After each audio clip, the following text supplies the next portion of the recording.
Ibadah Raya GBI Wow, Minggu 16 Februari 2025.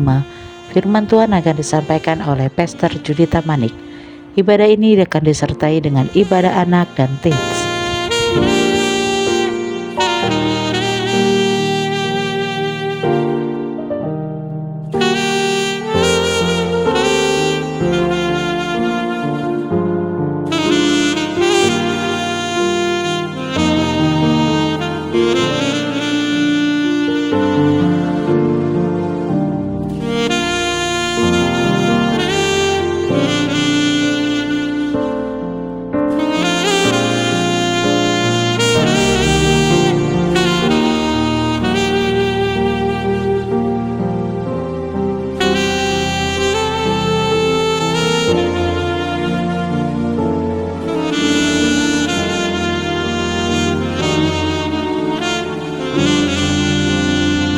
Bagi Anda yang ingin memberikan persembahan, perpuluhan atau diakonia, dapat transfer ke nomor rekening BCA atas nama GBI Wow, atau Anda dapat scan QR yang tertera pada layar.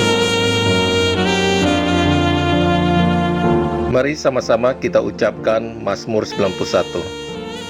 Dalam lindungan Allah. Orang yang duduk dalam lindungan yang maha tinggi dan bermalam dalam naungan yang maha kuasa akan berkata kepada Tuhan, tempat perlindunganku dan kubu pertahananku, Allahku yang kupercayai.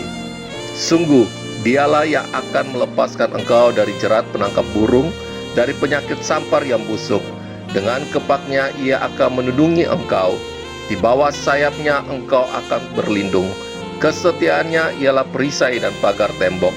Engkau tak usah takut terhadap kedahsyatan malam, terhadap panah yang terbang di waktu siang, terhadap penyakit sampar yang berjalan di dalam gelap, terhadap penyakit menular yang mengamuk di waktu petang. Walau 1.000 orang rebah di sisimu dan 10.000 di sebelah kananmu, tetapi itu tidak akan menimpamu. Engkau hanya menontonnya dengan matamu sendiri dan melihat pembalasan terhadap orang-orang fasik. Sebab Tuhan ialah tempat perlindunganmu, yang maha tinggi telah kau buat tempat perteduhanmu. Malapetaka tidak akan menimpa kamu, dan tulah tidak akan mendekat kepada kemahmu. Sebab malaikat-malaikatnya akan diperintahkannya kepadamu untuk menjaga engkau di segala jalanmu. Mereka akan menata engkau di atas tangannya, supaya kakimu jangan terantuk kepada batu. Singa dan ular tedung akan kau langkahi. Engkau akan menginjak anak singa dan ular naga. Sungguh, hatinya melekat kepadaku, maka aku akan meluputkannya, aku akan membentenginya, sebab ia mengenal namaku. Bila ia berseru kepadaku, aku akan menjawab, aku akan menyertai dia dalam kesesakan, aku akan meluputkannya dan memuliakannya. Dengan panjang umur akan kukenyangkan dia, dan akan kuperlihatkan kepadamu keselamatan daripadaku. Amin.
Mari sekali lagi berikan kemuliaan buat Tuhan kita. Kita percaya kuasa Tuhan ada di tempat ini, amin. Sukacita surga hadir di tempat ini, amin. Saudara yang percaya sorakan, sama-sama tepuk tangan buat Tuhan kita. Oh Jesus, namamu berkuasa di tempat ini, ya Tuhan. Mari kita sama-sama. Namanya Tuhan menara yang teguh, kota benteng perlindunganku, Allah yang perkasa, Dia Bapa yang kekal, gunung batu keselamatanku. Mari sama-sama angkat suaramu, say, Engkau yang termulia di bumi di surga, termasyhur perkasa selamanya. Amin. Engkau yang berkuasa di dalam segala hal, ada kuasa dalam nama Yesus. Mari sama-sama tepuk tangan di atas kepala buat Tuhan kita. Terima kasih Yesus. Mari sekali lagi Bapak Ibu sama-sama. Namanya Tuhan, menara yang teguh, kota benteng perlindunganku, Allah yang perkasa, Dia Bapa yang kekal, gunung batu keselamatanku. Mari sama-sama say, Engkau yang termulia di bumi di surga, termasyhur perkasa selamanya. Engkau yang berkuasa di dalam segala hal, ada kuasa dalam nama Yesus. Katakan Engkau yang termulia, Engkau yang termulia di bumi di surga, termasyhur perkasa selamanya. Haleluya. Engkau yang berkuasa di dalam segala hal, ada kuasa dalam nama Yesus. Ada satu nama yang berkuasa, amin. Nama yang ajaib, amin. Siapa namanya?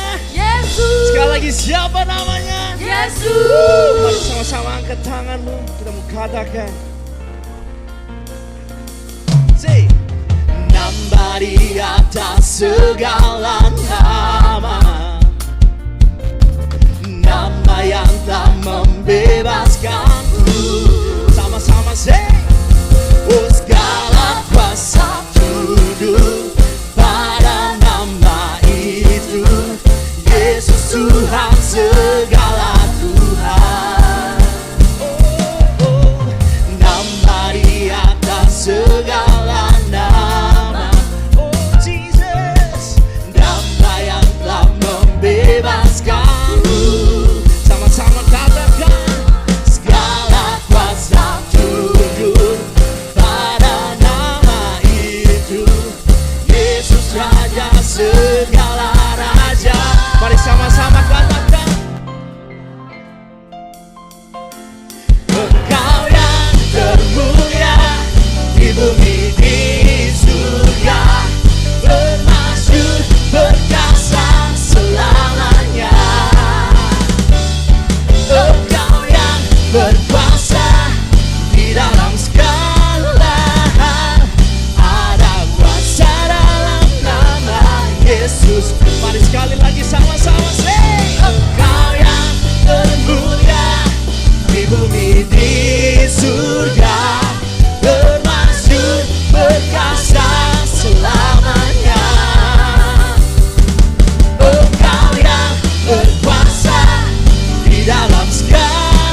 Bapak Ibu Saudara dalam hadirat Tuhan. Haleluya. Yesus, Engkau Allah yang begitu indah Tuhan. Biarkan kasih setiamu terus mengalir di sepanjang kehidupan kami Tuhan. Kami datang membawa syukur-Mu Tuhan. Haleluya. Ajaib Engkau Tuhan. Ku datang dengan syukurku membawa kerinduanku Yesus, ingin ku menyenangkan-Mu.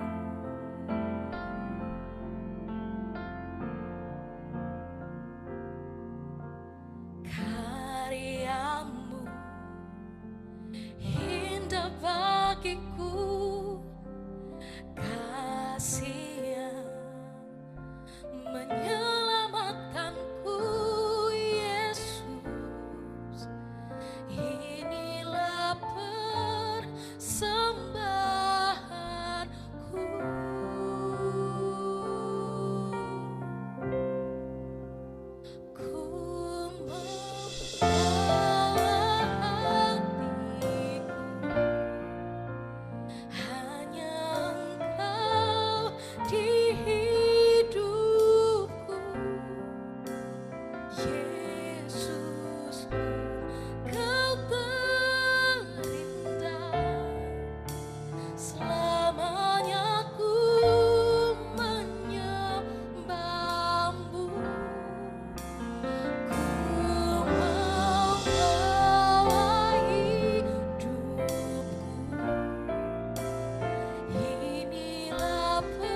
kehidupan yang harum Bapa, yang berkenan di hadapan Tuhan.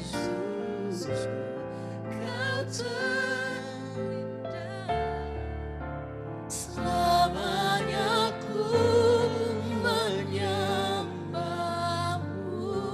Mari sembah Yesus.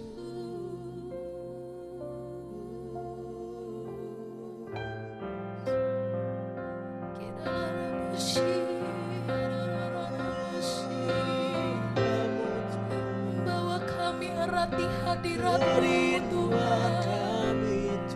Bawa kami erat di dalam bait kudus-Mu. Kami menyembah di dalam-Mu. Inilah kerinduan segalanya.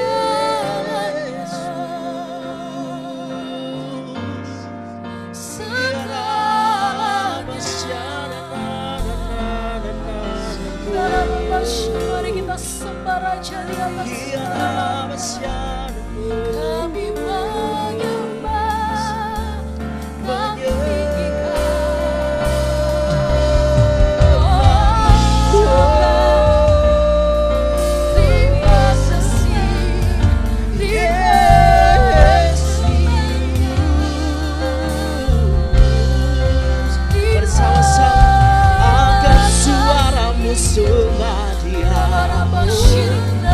Angkat suaramu tinggikan Yesus.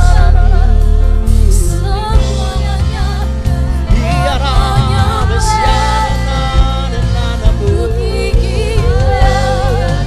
Biar lama sikaya lama ya lama Jesus. Biar duka yang harum menyerang kami lihat Menyembah. kami lihat Yesus Jesus. Ini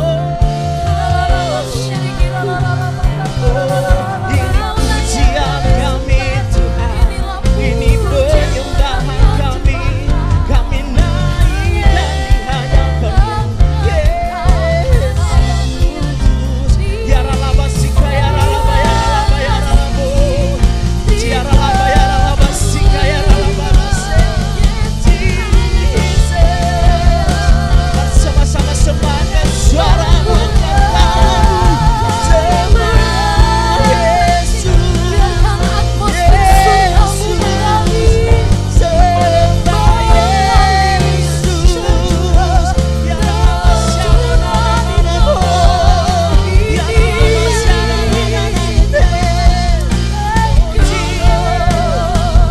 Ya Rama Sika ya Rama ya Rama.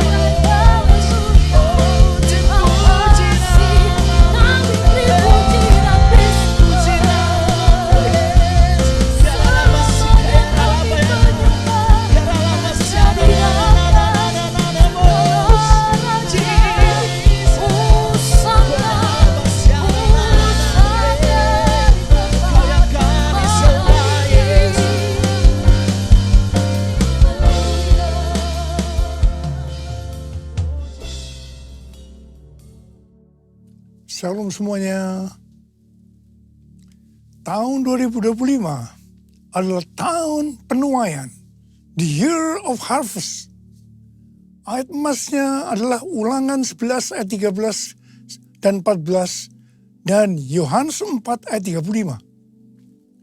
Kalau kita menyelidiki ayat-ayat yang merujuk pada penuaian atau harvest, maka terdapat beberapa jenis tuaian, yaitu yang pertama, tuaian jiwa-jiwa yang terhilang dan membutuhkan pemulihan hubungan.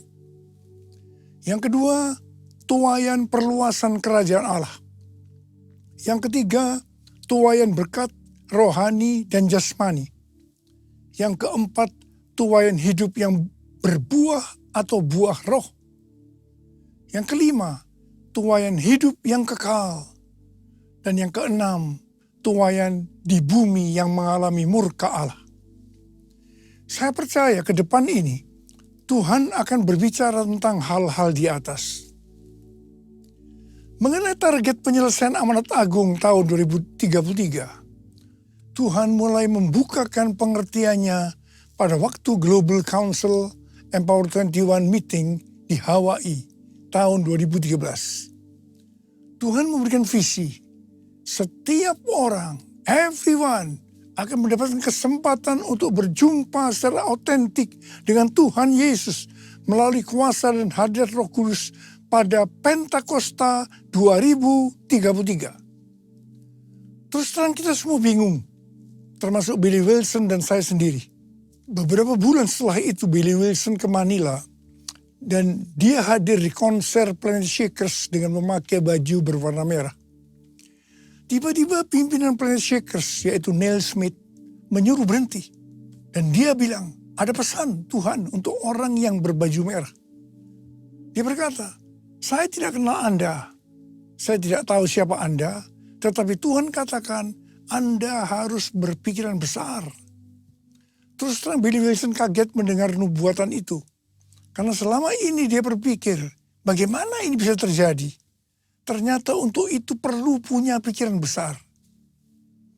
Kepada saya, Tuhan memberikan pengertian tentang tahun 2033 ketika bulan Mei 2022 diadakan World Prayer Assembly atau WPA secara hybrid di SICC Tower lantai 11.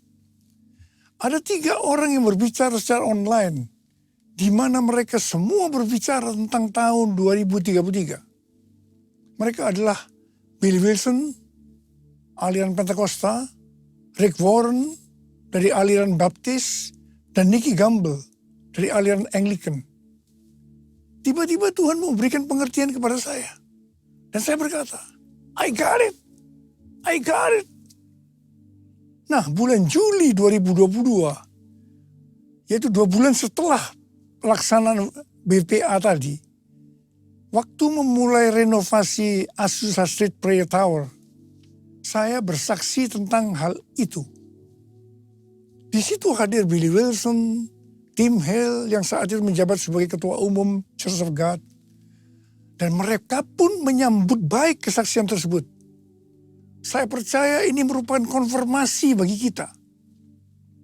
Nah, setelah itu, bulan Desember 2022, Billy Wilson dan Rick Warren mengumpulkan sekitar 26 orang pemimpin, kepala-kepala kegerakan dari kelompok-kelompok oikumene di New York untuk menyusun suatu pernyataan tentang panggilan kepada gereja sedunia untuk masuk ke dalam upaya penyelesaian amanat agung tahun 2033. Dikatakan, kita percaya bahwa dekade menjelang tahun 2033 akan menjadi dekade yang tidak pernah terjadi sebelumnya. Dan penginjilan kepada semua orang, everyone, di atas bumi akan terjadi. Setelah pertemuan itu, maka bulan Juli 2023, Empower 21 mengadakan kongres di Amsterdam dengan tema Everyone. Kemudian itu dilanjutkan dengan kongres Empower 21 Everyone Asia di SICC Indonesia pada tanggal 3 sampai 5 Juli 2024 dengan tema Reaching Every Person on Earth. Hari-hari ini banyak organisasi dan aliran Kristen termasuk Katolik Karismatik yang meyakini target untuk menyelesaikan amanat agung adalah tahun 2033. Ternyata kepada saya, Tuhan tidak berhenti hanya tentang penyelesaian amanat agung tahun 2033 saja. Tetapi Tuhan memberikan pengertian dari Matius 24 ayat 14. Jadi waktu murid-muridnya bertanya tentang tanda kedatangannya yang kedua dan akhir dari dunia ini, Tuhan Yesus menjawab salah satunya yang terdapat dalam Matius 24 ayat 14. Injil kerajaan ini akan diberitakan di seluruh dunia menjadi kesaksian bagi semua bangsa. Sesudah itu barulah tiba kesudahannya. Jadi setelah Injil diberitakan di seluruh dunia menjadi kesaksian bagi semua bangsa, atau dengan kata lain, kalau amanat agung sudah selesai, Sesudah itu barulah tiba kesudahannya. Tuhan Yesus datang kembali. Kata sesudah itu tidak ada seorang pun yang tahu. Bisa 1 hari, 1 bulan, 1 tahun, 5 tahun. Yang jelas tidak akan lama. Sebab Tuhan Yesus berkata, aku datang segera. Saya tidak pernah berkata Tuhan Yesus pasti datang tahun 2033. Itu tidak alkitabiah. Yang saya katakan Tuhan Yesus bisa datang tahun 2033. Itu alkitabiah. Karena kedatangan Tuhan Yesus bisa sewaktu-waktu. Kita harus senantiasa berjaga-jaga dan berdoa. Orang yang merindukan kedatangannya pasti berjaga-jaga dan berdoa. Hosana, Hosana, datanglah Tuhan Yesus. Hosana, Hosana, ku merindukanmu. Ku merindukanmu. Ku merindukanmu.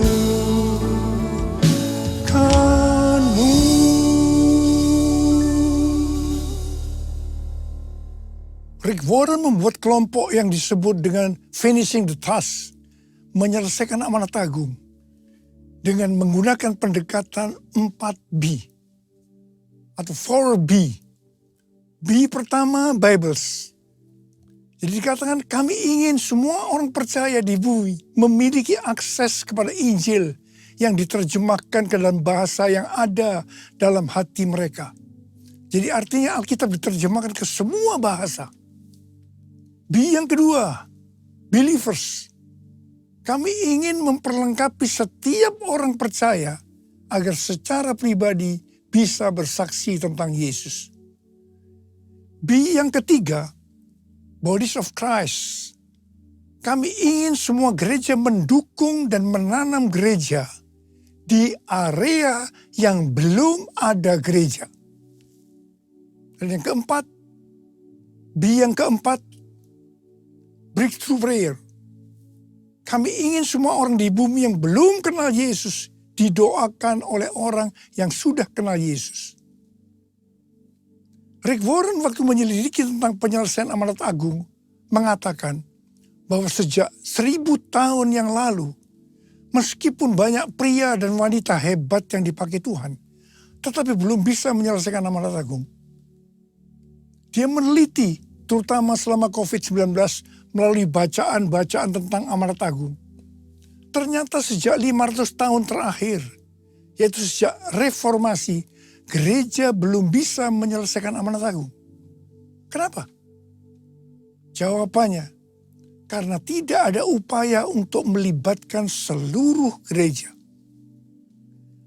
Dalam hampir di setiap kesempatan untuk membawa Injil ke seluruh dunia, hanya dipimpin sekelompok kecil orang kulit putih dari barat. Mereka tidak memobilisasi seluruh gereja Kristus, sehingga mereka tidak mampu melakukan. Dan Rick Warren berkata bahwa target untuk menyelesaikan amanat agung adalah tahun 2033. Puji Tuhan, ada gerakan penginjilan dunia yang dimulai tahun 1974 melalui Kongres Lausanne di Swiss. Temanya, biarlah bumi mendengar suaranya. Mereka menyerukan slogan seluruh gereja untuk membawa seluruh Injil ke seluruh dunia. The whole church to take the whole gospel to the whole world.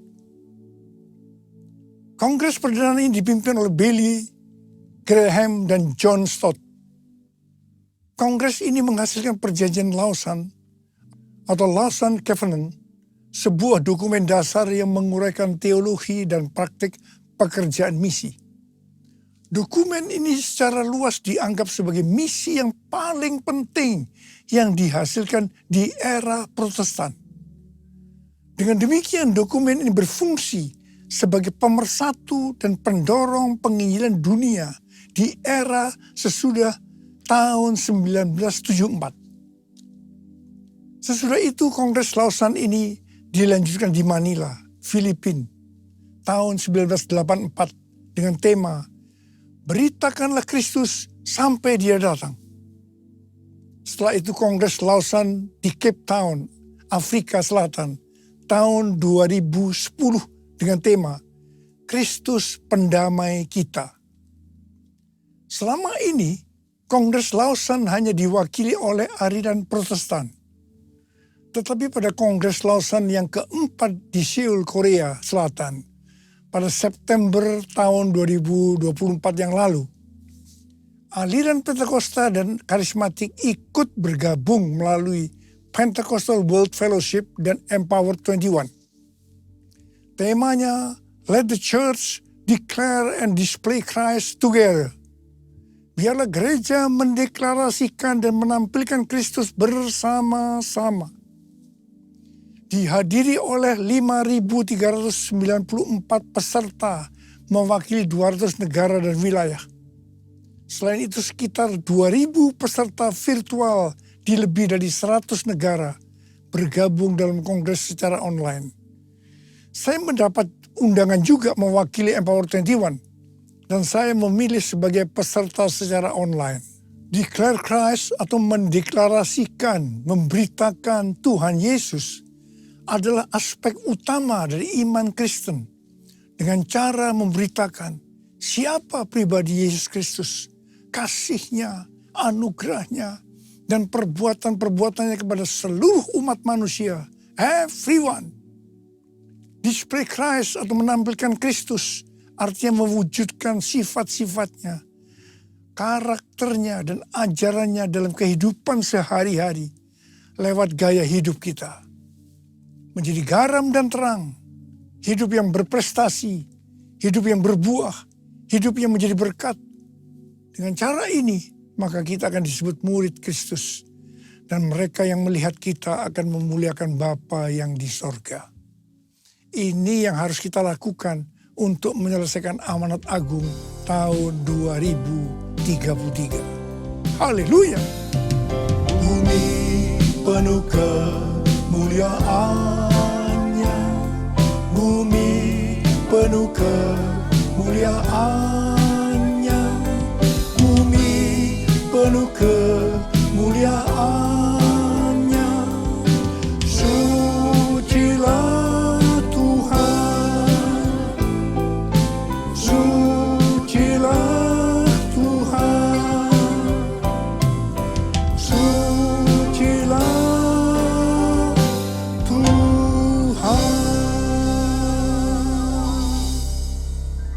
memasuki tahun penuaian ini, kita juga akan mengalami penuaian secara jasmani. Salah satu syarat untuk mengalami penuaian secara jasmani adalah memberi, menabur. Dalam Mazmur 126 ayat 5 dan 6 dikatakan, orang yang menabur dengan bercucuran air mata akan menuai dengan sorak-sorai. Orang yang pergi dengan menangis sambil membawa kantong benih pasti pulang dengan sorak-sorai sambil membawa berkas-berkas gandumnya. Di sini jelas dikatakan pada saat kita dalam kesusahan secara finansial, justru kita harus menabur supaya menuai dengan bersorak-sorai sambil membawa berkas gandumnya atau berkat-berkatnya. Hal ini juga yang dilakukan oleh Ishak. Pada waktu terjadi kelaparan, Ishak pergi ke Gerar kepada Abimelekh, raja orang Filistin. Ishak tinggal di Gerar setelah Tuhan menyuruh dia tinggal di situ.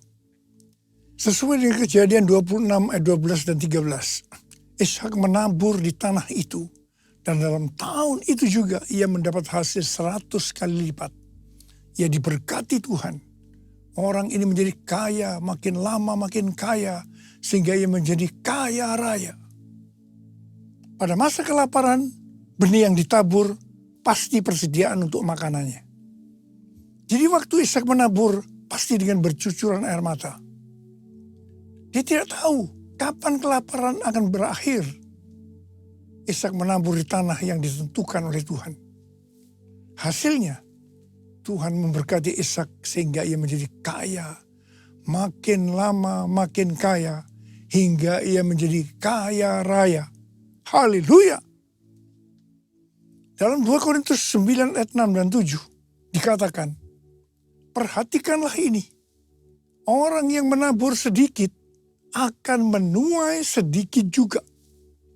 Dan orang yang menabur banyak akan menuai banyak juga. Hendaklah masing-masing memberi menurut kerelaan hatinya. Jangan dengan sedih hati atau karena paksaan. Sebab Allah mengasihi orang yang memberi dengan sukacita. Sehubungan dengan berkat atau kekayaan yang Tuhan berikan kepada kita, maka ada 3 macam teologi. Yaitu yang pertama, teologi kemiskinan. Yang kedua, teologi kemakmuran. Yang ketiga, teologi penata layanan. GBI menganut teologi penata layanan.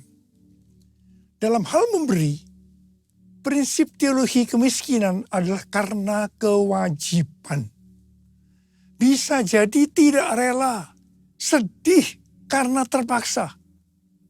Sedangkan prinsip teologi kemakmuran, fokusnya hanya untuk mendapat sesuatu nantinya.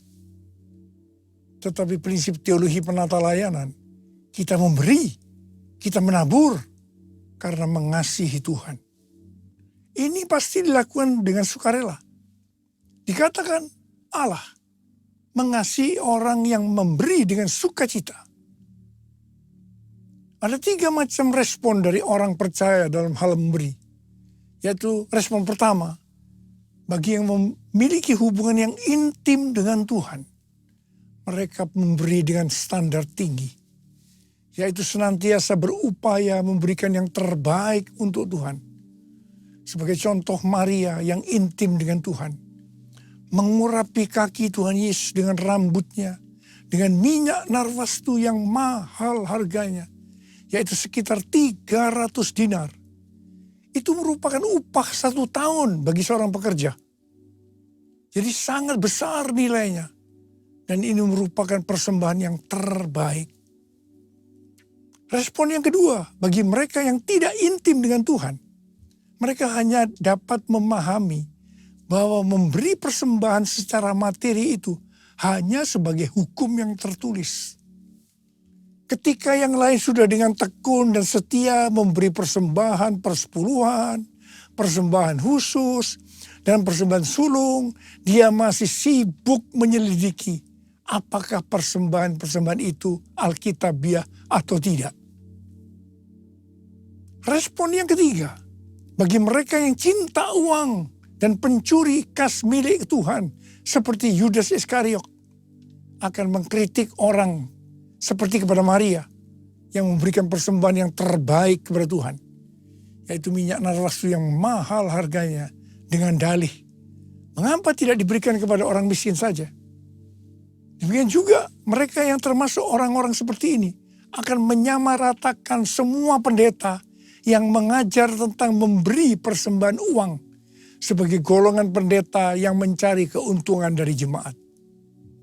Bukan rahasia lagi bahwa cukup banyak pendeta yang takut untuk memberikan pelajaran tentang kebenaran memberi persembahan uang. Apa akibatnya?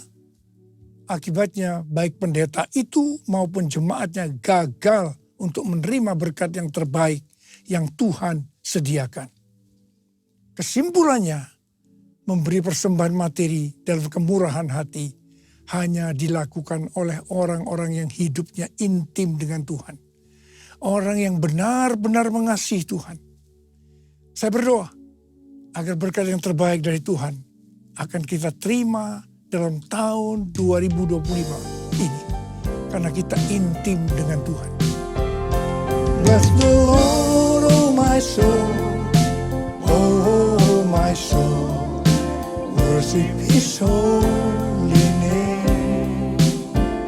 Sing like never before. Oh my soul.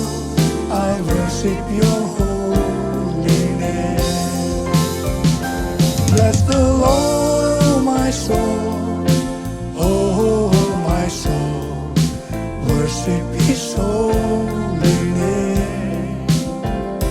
Sing like never before. Oh my soul, I worship your holy name. I worship your holy name. I worship your holy name. Lebih dari 14 tahun yang lalu, Tuhan berbicara kepada kita tentang persembahan sulung dari Amsal 3 ayat 9 dan 10 yang berkata, muliakanlah Tuhan dengan hartamu dan dengan hasil pertama dari segala penghasilanmu. Maka lumbung-lumbungmu akan diisi penuh sampai melimpah-limpah dan bejana pemerahanmu akan meluap dengan air buah anggurnya. Sesuai dengan referensi dari catatan Amsal 3 ayat 9 dan 10 dari The Apologetic Study Bible dan catatan Alkitab Penuntun Hidup Berkelimpahan dari Life Application Study Bible versi Injili, maka yang dimaksudkan dengan persembahan sulung adalah hasil pertama yang merupakan hasil terbaik secara kualitas dan kuantitas. Hasil pertama dari gaji kita, bukan sisa-sisa. Persembahan sulung untuk tahun 2025 adalah seluruh penghasilan yang didapatkan pada bulan Januari 2025 yang diberikan pada bulan Februari 2025. Dalam Alkitab, Tuhan Yesus sendiri yang menyinggung tentang memberikan persembahan dari seluruh penghasilan seorang janda miskin dalam Markus 12 ayat 41 sampai dengan 44. Pada suatu kali, Yesus duduk menghadapi peti persembahan dan memperhatikan bagaimana orang banyak memasukkan uang ke dalam peti itu. Banyak orang kaya memberikan jumlah yang besar. Lalu datanglah seorang janda yang miskin dan ia memasukkan 2 uang tembaga, yaitu uang receh terkecil. Yesus memanggil murid-muridnya dan berkata kepada mereka, sesungguhnya aku berkata kepadamu, janda miskin ini memberi lebih banyak daripada semua orang yang memasukkan uang ke dalam peti persembahan. Sebab mereka semua memberi dari kelimpahannya, tetapi janda ini memberi dari kekurangannya. Semua yang dimilikinya, yaitu seluruh nafkahnya. Di sini Tuhan Yesus tidak melihat besarnya jumlah persembahan, tetapi berapa persen dari penghasilannya yang dipersembahkan. Meskipun jumlah persembahan janda miskin itu relatif kecil dibandingkan orang kaya tadi, tetapi Tuhan Yesus berkata, janda miskin ini memberikan lebih banyak dibandingkan dengan semua orang kaya itu. Mengapa? Karena persembahan yang diberikan janda miskin itu adalah seluruh nafkahnya, yaitu seluruh yang dia miliki. Ini contoh memberi karena sungguh-sungguh mengasihi Tuhan. Persembahan sulung merupakan tolok ukur yang valid untuk menguji apakah kita memberi karena mengasihi Tuhan. Persembahan sulung diberikan dengan kerelaan hati dan ucapan syukur, bukan karena paksaan. Sekali lagi saya mau katakan, bukan karena paksaan. Amsal 11 ayat 24 dan 25 berkata, ada yang menyebar harta tetapi bertambah kaya. Ada yang menghemat secara luar biasa namun selalu berkekurangan. Siapa banyak memberi berkat, diberi kelimpahan. Siapa memberi minum, ia sendiri akan diberi minum. Tahun 2025 adalah tahun penuaian baik secara rohani maupun secara jasmani. Kita akan berkata bahwa tahun 2025 akan lebih baik dari tahun 2024. Kita akan mengalami berkat yang melimpah meskipun dunia mengalami kekacauan. Haleluya. Ada berapa banyak di antara saudara yang percaya bahwa tahun 2025 akan lebih baik dibanding tahun 2024. Karena kasih Tuhan selalu baru tiap pagi. Selalu baru tiap minggu. Selalu baru tiap bulan. Selalu baru tiap tahun. Ada berapa banyak berkata, Tuhan saya percaya tahun 2025 akan lebih baik dibanding tahun 2024. Mari angkat tangan kita. Katakan bersama saya. Aku percaya berkat-Mu atasku melimpah. Kebajikan, kemurahan selalu mengikutiku. Ku puji, ku sembah Kau Tuhan. Sekali lagi katakan. Aku percaya berkat-Mu atasku melimpah. Kebajikan, kemurahan selalu mengikutiku. Ku puji, ku sembah Kau Tuhan. Ku puji, ku sembah Kau Tuhan. Ku puji, ku sembah Kau Yesus. Mari angkat tangan kita di hadapan Tuhan. Berbahasa roh.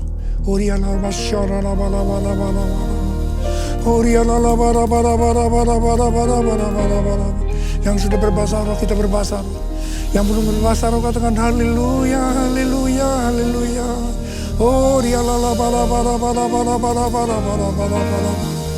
berdoa buat anak-anak-Mu semua Tuhan. Mereka percaya, kami dengan iman berkata tahun 2025 akan lebih baik daripada tahun 2024. Terima kasih Tuhan. Terima kasih Engkau akan menggenapi ya Aba. Menyerahkan anak-anak-Mu dalam tangan-Mu. Berkati mereka, berkati mereka, berkati mereka. Mereka akan menuai dan dengan secara luar biasa berkat secara jasmani, secara materi. Dalam nama Yesus kami berdoa. Haleluya. Amin.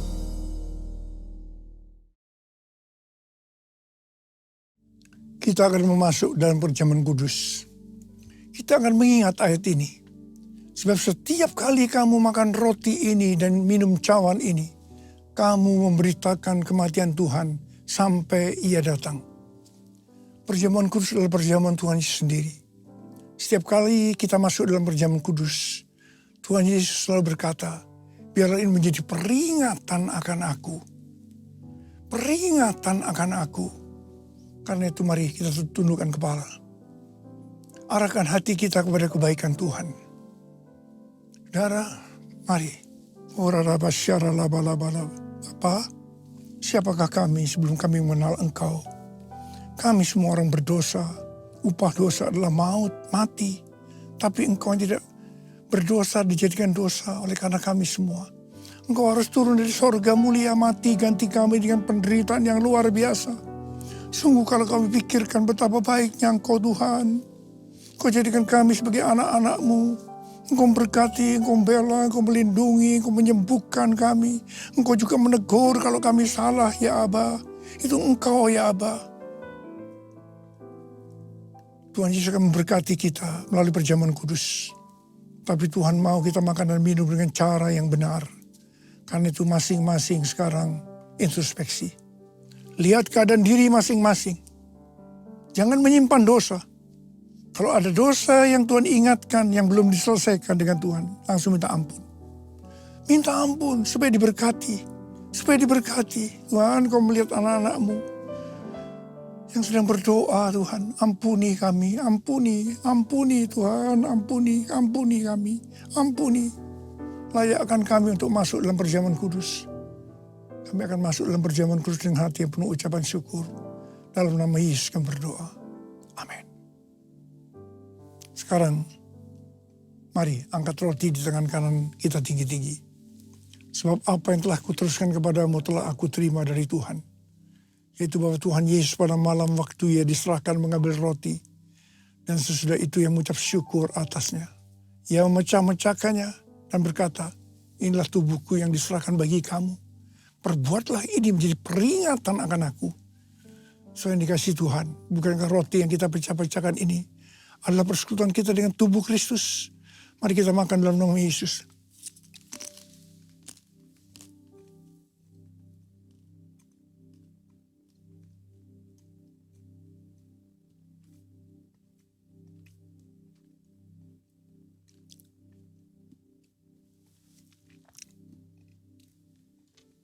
Angkat cawan di tangan kanan kita tinggi-tinggi.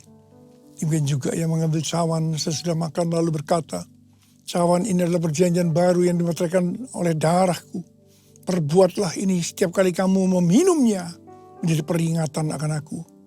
Saudara kasih Tuhan, bukankah cawan pengucapan syukur, yang atasnya kita ucapkan syukur, adalah persekutuan kita dengan darah Yesus. Mari kita minum dalam nama Yesus.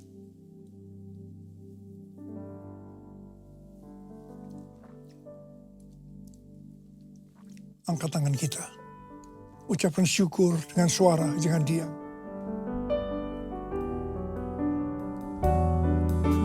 Tuhan terima kasih ya Tuhan, terima kasih. Terima kasih ya Tuhan, terima kasih. Bapak terima kasih. Terima kasih. Terima kasih. Angkat tangan saudara. Tuhan, kau melihat anak-anakmu sedang angkat tangan. Engkau saat ini sedang menyembuhkan yang sakit. Engkau sedang membebaskan yang terikat. Engkau menghibur yang susah. Engkau menguatkan yang lemah. Memberikan pengharapan-pengharapan yang baru bagi yang datang negara putus pengharapan. Yesus Engkau baik. Engkau baik dan sangat baik kepada kami semua. Bapa terima kasih. Terima kasih ya Tuhan. Terima kasih, terima kasih, terima kasih. Tuhan, terima kasih Tuhan. Urapi kami, terima pengurapan Tuhan. Terima. Terima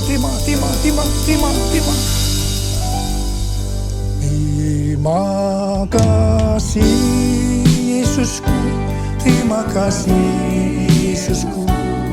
Puji syukur hanya bagi Tuhanku. Terima kasih Yesusku, terima kasih Yesusku.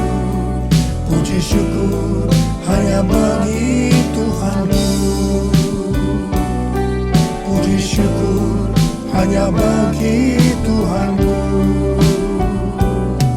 Puji syukur hanya bagi Tuhanku.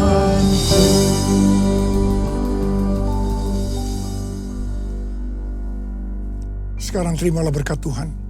Kasih karunia berlimpah-limpah daripada Allah Bapa dalam Anak yang tunggal Yesus Kristus. Persekutuan yang manis dengan Roh Kudus menyertai kita semua mulai hari ini. Sampai Tuhan Yesus datang menjemput kita di awan-awan dan bahkan sampai selama-lamanya. Yang percaya bersama-sama katakan, amin.